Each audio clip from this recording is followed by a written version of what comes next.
Right now, someone earning minimum wage is checking their bank account, wondering if they can afford a coffee tomorrow. And right now, someone earning $400,000 a year is checking their bank account, wondering why they still don't feel financially safe. Same emotion, different number. Because money problems don't disappear as income rises.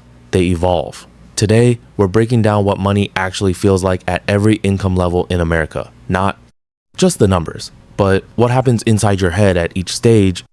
Here is the thing nobody talks about. Below a certain income, money problems are math problems. You don't have enough simple above that line. Money problems become psychology problems. You have enough, but your brain won't let you feel it. And that shift is what this entire video is about. Think of income levels not as rungs on a ladder, but as different psychological environments. Each one comes with its own fears, its own traps, and its own illusions. And almost nobody tells you what those are before you arrive. Let's start at the bottom. Federal minimum wage, $7.25 an hour, roughly $15,080 a year. After everything, you're taking home around $1,125 a month. At this level, the $15,000 psychology is pure survival mode. And survival mode does something specific to your brain. Financial scarcity doesn't just stress you out, it literally reduces your cognitive bandwidth. You make worse decisions, not because you're less intelligent, but because your mind is completely consumed by short-term problems. Should I fill up the tank now or wait until Friday? Should I get the car fixed or risk it another month? These micro decisions drain you constantly at this income, even at $12. Uber feels emotionally loaded, not because $12 is life-changing, but because every small decision has consequences. A flat tire isn't an inconvenience, it's a crisis. A sick day isn't rest. It's a missed bill. The cruelest part is that the people who most need to think long-term are the ones with the least mental space to do it. You're not behind because you lack ambition. You're behind because survival mode was never designed to leave room for strategy. Think about what that mental load actually looks like. In a week, you wake up Monday and check your balance before you check anything else. You get to Wednesday and realize the car registration is due, and spend the next 3 days doing mental math about which bill can wait. You get paid Friday, and by Saturday, the account already looks thin. Again, this is not a character flaw.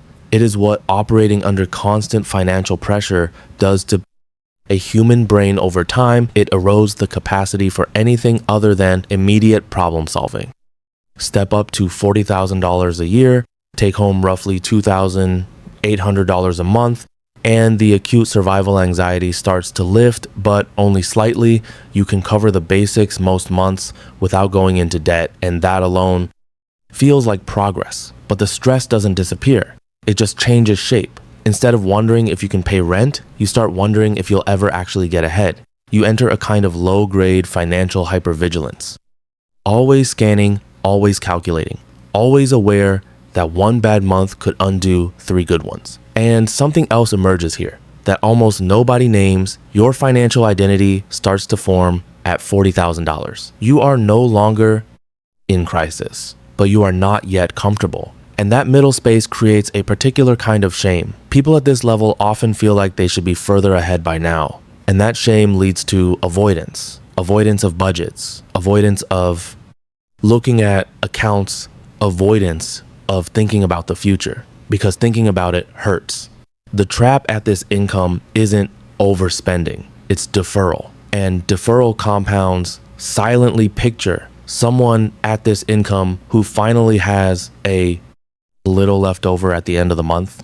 They open a brokerage account, intend to invest it, and then close the tab because it feels overwhelming. They tell themselves they'll figure it out next month. Next month becomes next year. That is not laziness. That is the psychological weight of financial shame compressing every forward-looking decision into avoidance. At $80,000, something genuinely shifts. You're earning more than roughly 60% of American workers' take-home is around $62,000 a year. The survival anxiety is mostly gone, and something else moves in instead. Identity. This is the income where people start looking rich before they actually become rich. the nicer apartment, the newer car, the dinners out, the weekend trips, and it all feels earned because it is. But here is the trap. The lifestyle arrives before the wealth does.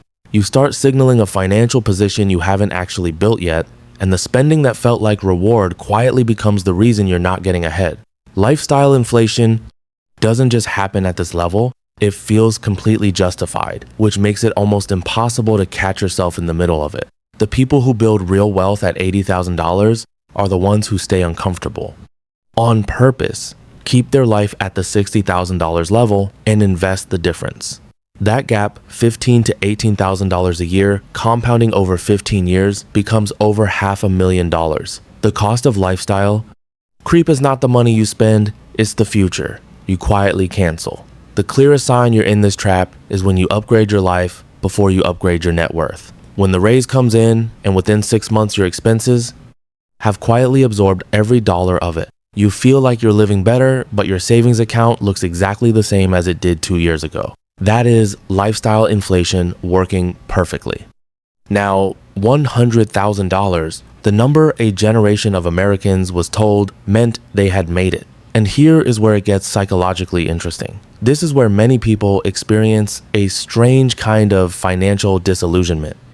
You hit the number you spent years chasing and discover it didn't make you feel the way you expected. After tax in California or New York, you're taking home around $5,800 to $6,200 a month in cities where rent runs $2,500 to $3,500. That evaporates fast. But the real issue isn't the math. It's the broken milestone making 6 figures. No longer guarantees wealth. It often just guarantees better looking stress. You can afford to look the part without being able to build the thing. And nobody warned you that was possible. This is the income level where people quietly stop talking about money goals because they reached one and it didn't fix anything. So now what? The 6-figure milestone was supposed to be the destination and it turned out to be just another rest stop. The psychological hangover from that realization is real, and most people respond to it by spending more to try and feel the success they thought the number would deliver.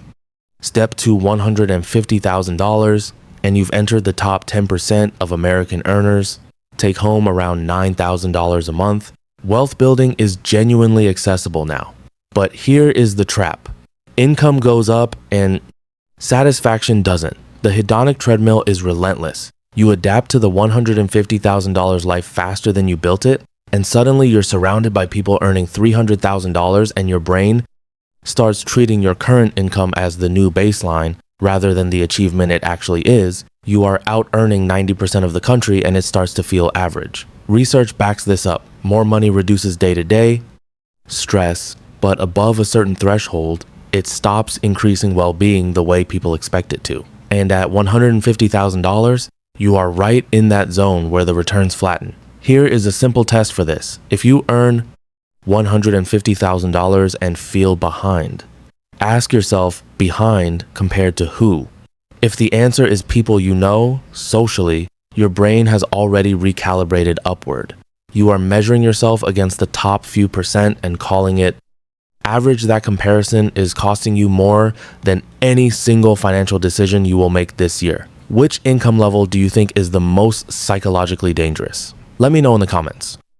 And then there's $400,000 and above, the top 1% after tax. You're taking home somewhere between $230,000 and $260,000. You are paying more in tax than most Americans earn in total, and at this income, money is no longer the scarce resource. Time is the question stops being, can I afford this, and becomes, is this worth my attention? The trap here is not lifestyle creep. It's complacency high.